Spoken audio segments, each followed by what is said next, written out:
Hey riders, welcome to another video in our Adventure Motorcycle Gear series. I'm Eric Lange with Ride Adventures. I've been riding and guiding motorcycle trips and creating our renting services and touring services around the world since 2008 now. So in this video, we wanted to walk through some motorcycle riding gear mistakes that you could make and hopefully help you avoid making them. So let's get into character.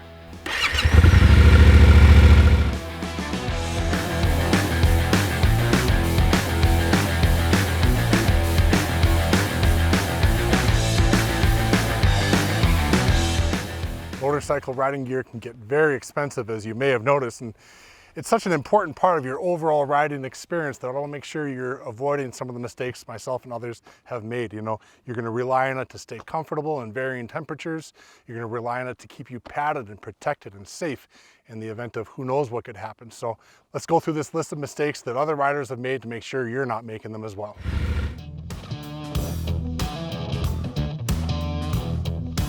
The first mistake I want you to avoid is waiting too long until some pivotal or high pressure moment to find out that maybe some part of your riding gear setup isn't going to work. So, you know, as you're maybe waiting for that first Saturday morning group ride and you've got your adventure bike and now you've been assembling your riding gear setup over the past couple weeks, you're at home, you're trying on stuff in front of the TV in perfect temperature controlled situations, right? Everything slides on and fits together better than it will be sliding on when you're out there on that morning and the sun is coming down and the adrenaline is going and you're running around trying to make sure you're not falling behind the group that's just about to take off. It's happened on our tours too. Riders wait for months in advance for these Patagonia tours. There it is, first day, first morning, and you're trying to get everything suited up while the adrenaline is going.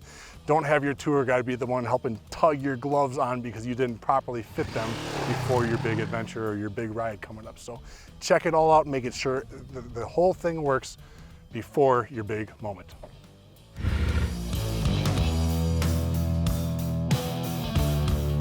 So another mistake I want you to avoid making is buying riding gear that's too small for you, which might sound incredibly obvious, I know, but especially if you're going to be getting into some cold weather situations, remember that allowing like a heat pocket to develop between you and your outer shell that's a large part of staying warm, that air, that heat pocket. And then as the conditions get colder and colder, you might want to add a layer or two, and those layers, if you're jamming them into that space, it sort of fills it out and doesn't allow that air pocket to develop and keep you warm. So another reason would be that if you're going to take the original padding out of your gear, as we talked about in previous videos, and use something like Alpine Star's hard bionic systems like that, the padding systems, they're a little bit bigger and thicker than this original padding is. So again, a reason to have something slightly larger to begin with. And then of course there's a chance, just maybe, you'll be sitting around in the winter months packing on a few. Maybe you're drinking the darker beer instead of the lighter stuff, and you yourself might have filled out your riding gear before you know it. So again, err on the larger side, if anything.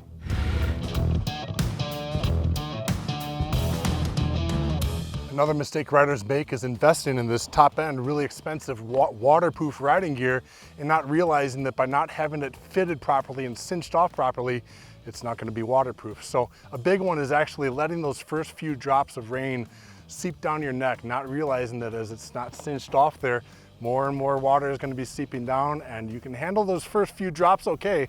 You're under the adrenaline, you're riding, you're keeping up with the group or whatever, but as the day goes on, those few little drops of water sure does add up. So especially at the neck, which is the first mistake people make, I think, but also your wrists and your ankle and your waist and everything. Make sure that water isn't creeping in past the waterproof gear that is doing its job but not working because you're not using it properly.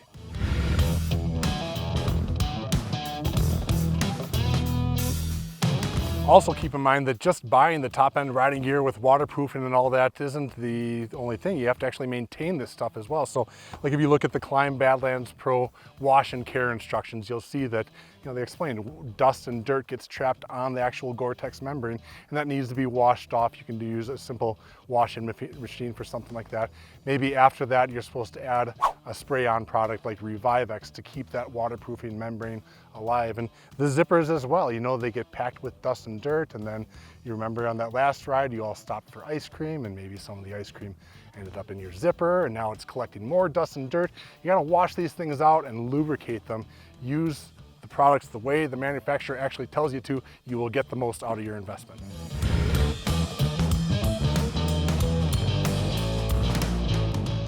Another mistake I want you to avoid making is buying gear that's just cheap because you thought you're going to save money. And in fact, it might end up costing you more because you have to replace these items more often than you would otherwise. There's that old adage about you get what you pay for. Such is often true in the world of motorcycle gear. You spend a little bit more, it's going to last a lot longer. And so in effect, your cost per mile actually ends up going down. You'll see in other videos, I'm always talking about my Alpinestars Tech 10 boots. You know, it's a top-end expensive pair of boots, but they last me that long, like 8 years of flying around the world and traveling, motorcycle, packing up in luggage, dealing with all those nasty conditions, and they held up for 8 years before actually finally starting to separate a little bit in the sole. Great product though, 8 years. How many miles? What's the cost per mile on a pair of boots like that versus, again, something cheaper that might fall apart or not protect you properly the first time that you go down? Think about that as well. What's the cost of medical bills and things like that compared to riding gear that might have been better to keep you safe to begin with? So don't go cheap, folks. Save up a little bit longer if you have to. Buy the good stuff. Also, look at the used market. You might find this stuff used with top-end gear at a much better price that way instead of having to buy brand new cheap stuff. You know what I mean.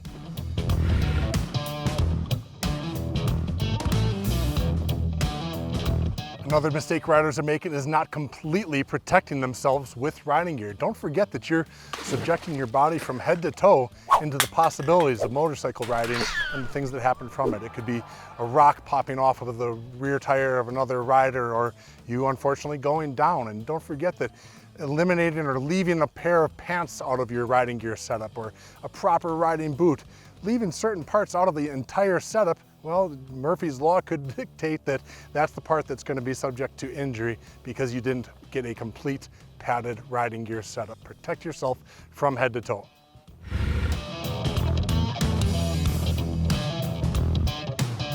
Another mistake to avoid would be having your pant leg too loose. Now, in addition to what we said before about having it cinched off properly around your ankle to make sure that you're sealed and waterproof if it rains or whatever, having that pant leg too loose, guess what? When you're trying to put your foot down at a stoplight or whatever the situation is, catching that pant leg on one of your foot pegs means you might not be able to touch the ground. And in an instance, in a dangerous situation with cars and trucks coming up beside you or whatever, let's just say you don't want your pant leg so loose that it's going to catch on that foot peg.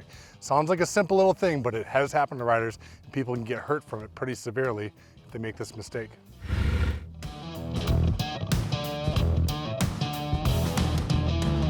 Another mistake, kind of the opposite of the one I just mentioned, would be having your pant leg too tight around the ankle. I know I go back and forth on this, but did you ever notice when you're riding, maybe after a long day, your knees start hurting? Well, it took me a little while to figure this out as well, but for some time, a long time ago, I was cinching that off too tightly around my ankle like that, and it didn't allow my pant leg to articulate and sort of slide up and down as I go from the standing position off the bike to sitting with my knee bent on the bike. And because the pant leg was pulling down like on the top of my knee like that, after, it just adds up to a lot of pain toward the end of the day. So if you've been wondering what that knee pain is, maybe consider that your pant leg is a little too tight around the ankle.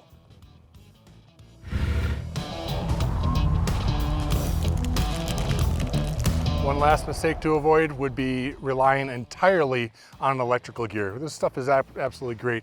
A small item like a vest can make a dramatic improvement for you in your ability to handle cold weather gear, but don't rely on it because, well, electrical parts can fail you. You could have a missing wire. You could actually also you could overload your motorcycle's electrical system and cause all sorts of problems. So again, that entire dependence on electrical gear versus maybe having a couple of other base layers with you could be the difference of staying comfortable sometime while you're out there on the road. Anyway, I hope this list of mistakes that myself and others have made will help you avoid making the same, and that you'll comment below and let other riders know if there's something that we forgot to mention. So we're going to do our best to keep current links in the description showing you the types of riding gear that myself and my fellow motorcycle tour guides rely on. We've noticed and truly appreciate those of you who are shopping through those links.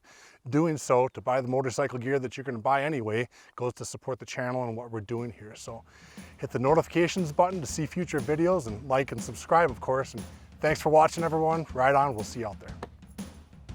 God. This is great. And cut. You didn't get any down your neck, did you? Yeah, I did. 1, 2, 3. 1, 2, 3. 1, 2, 3. 1, 2, We can redo that one more. Here we go. Nice. Did you get it?